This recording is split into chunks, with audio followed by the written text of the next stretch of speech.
Na verdade, quem me levou para a medicina foi a minha influência doméstica, porque minha família é uma família de médicos.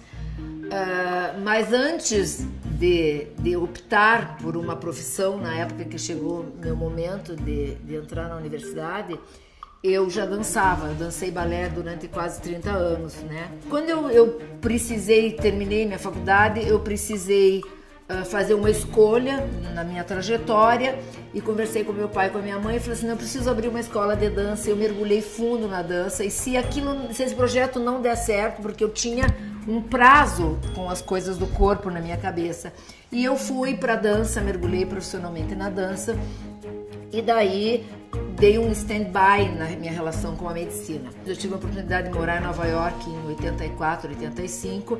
Lá eu encontrei um mundo chamado Ciências da Dança, que foi quando eu me encontrei com a idiocinese, foi minha primeira relação com essas coisas da educação somática, né? Na verdade foi um elemento surpresa na minha vida, eu não imaginava que depois de uma graduação em medicina e de pensar muito a performance e dança, que pudesse haver esse outro corpo, né? Essa outra forma de entender o indivíduo, que o indivíduo era maior do que o corpo, enfim. Na verdade, foi a dança que me levou a encontrar o Pilates. Eu participei de um evento de dança em Buenos Aires, promovido pela Associação Argentina de Dança, que era um encontro de dança, mas todo ele voltado para técnicas complementares de educação somática, colaborando com a performance, etc.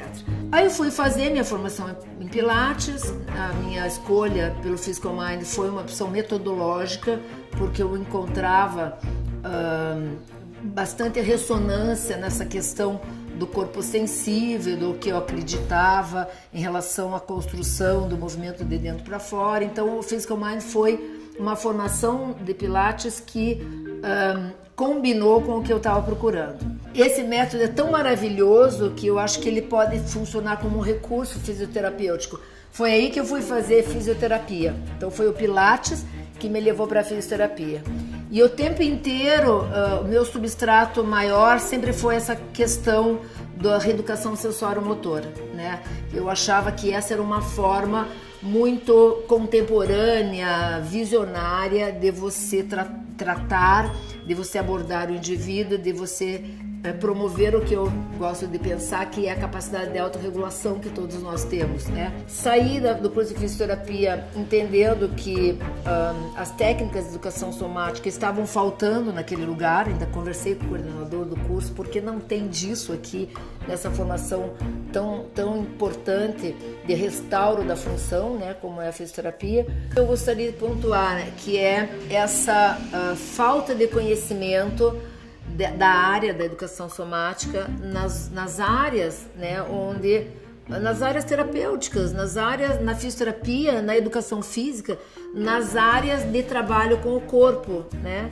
Eu acho que isso é fundamental para a gente conseguir penetrar e melhorar o resultado, tanto no sentido do manuseio do sintoma, quanto no resultado da performance. Então, eu estudei muito a história da Swigert e o que ela fez, e li a bibliografia das mentoras dela, que Mabel Todd, que escreveu The Thinking Body, enfim.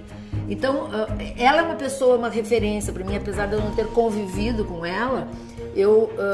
Eu fiquei muito surpreendida com as ideias que ela propôs e com o caminho, que apesar disso ela fez um caminho científico para identificar e criar o método dela, né? Ela foi testar os bailarinos da Columbia University para entender como que a imagem e por que a imagem poderia reconfigurar padrões neuromusculares e tarará.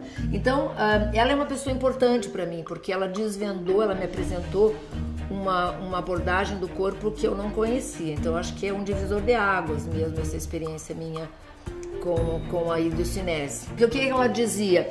Que se eu for corrigir um movimento ativamente, eu vou reproduzir o padrão, porque o padrão é muito forte, porque a memória é muito sólida nas nossas matrizes músculo-esqueléticas, né? Então que o padrão de recoordenação ele precisa que eu imagine a melhor estratégia, não que eu execute. E é essa a proposta dela. E o que eu acho interessante na biografia dela é que ela foi pesquisar, ela foi aferir, né? Então os alunos iam lá, imaginavam, e ela percebeu que a distância entre a pub e T12 diminuía quando as pessoas praticavam aquelas imagens. Então ela teve essa curiosidade ou esse instinto científico de aferir, de dizer, não, é verdade, não é loucura da minha cabeça de achar que eu fico pensando e as coisas mudam de lugar, né? Então, que eu acho que eu tenho um pouquinho isso assim, né? Essa coisa do preto e do branco, do céu e da terra. Eu acho que é importante a gente também entender que existe ciência naquilo que a gente imagina, né? Até porque a gente está lidando com o paciente e existe uma responsabilidade nesse sentido, né? Do resultado. Então, eu acho que é importante que a gente tenha substratos aferíveis para poder dizer, não, eu acho que vai dar certo. Sabe quando você vislumbra um caminho e você imagina que lá vai estar assim, mas que você tem que percorrer o caminho, né? É como um novo aprendizado, um novo conhecimento precisa ser colocado em prática, né?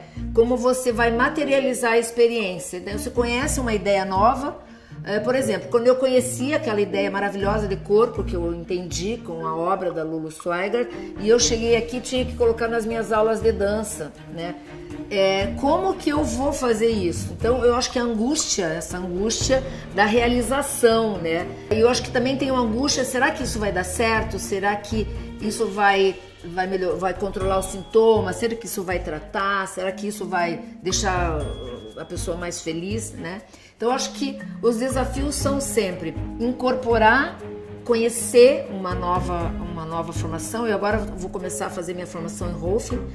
E como é que você vai incluir isso e daí propor para aquele paciente que está há 20 anos com você fazer a mesma coisa? Hoje a gente sabe que as técnicas de movimento também transformam a estrutura da fáscia, né? Então eu quero entender como que eu posso.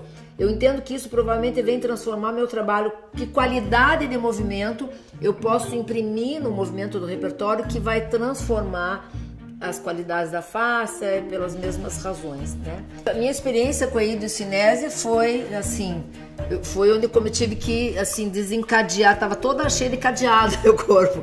Eu tive que achar as chaves para romper os cadeados, né? E eu acho que eu consegui metabolizar isso depois quando eu volto e tento trazer isso para as salas de aula. A hidrocinese foi, eu acho que o momento mais duro desse entendimento, né? Porque minha mente concordava com o que eu via, mas o meu corpo precisava abrir, romper e conhecer essa possibilidade, né? Aquilo que eu te falei, a responsabilidade com o outro, né? Aquilo precisa fazer sentido para você, para que você proponha que faça sentido para o outro, né? Então, hoje eu me sinto muito confortável com todas as experiências, porque eu tenho certeza, na minha percepção, de que esse é um caminho eficiente para o restauro, para o controle, para a autorregulação, né? E de verdade são as minhas experiências corporais, independentemente do que eu leio dos artigos científicos, que me dão esse reassurance. Eu sou capaz. Eu trabalho com o método há 20 anos e eu percebo que ao longo da minha trajetória, cada vez mais eu entendo como importante o diferencial de estimular a percepção corporal, tanto nos cursos de formação do Marcondes Pilates, quanto no atendimento aos pacientes no núcleo do corpo. Nem sempre, me parece, os alunos que vêm para a formação estão em busca do que é o Pilates em essência. Eu tenho minhas dúvidas em relação a isso, né? Eu acho que hoje em dia as pessoas procuram formação por diversas razões, né? Eu acho que o mercado, até estou escrevendo um textinho para Mais Que Pilates, falando sobre o mercado de Pilates no mundo e no Brasil. Então eu acho que a gente hoje vive um momento confuso da informação sobre o método, né? Então, eu acho que o maior desafio agora é reconceituar. Eu sempre gosto de dizer para os meus alunos, eu não vou ensinar para vocês movimento, que vocês vão aprender tudo, quando respira, quando mas a ideia, eu preciso que vocês desenvolvam uma ideia de pensamento sobre esse sistema. Porque daí vocês também vão ter autonomia para desenvolver novos movimentos a partir do que, né? Se vocês quiserem aprender só movimento, compra um vídeo e fica vendo em casa, que é mais, fica no YouTube e pronto, né? E a gente sempre estimula no começo, durante o atendimento e no final do atendimento, essa apropriação perceptiva do corpo, no sentido de reconhecer que coisas mudaram.